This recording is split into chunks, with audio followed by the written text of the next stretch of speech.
والتين والزيتون وطور سينين وهذا البلد الأمين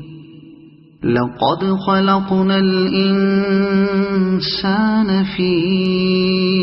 أحسن تقويم ثم رددناه أسفل سافلين إلا الذين آمنوا وعملوا الصالحات فلهم أجر غير ممنون فما يكذبك بعد بالدين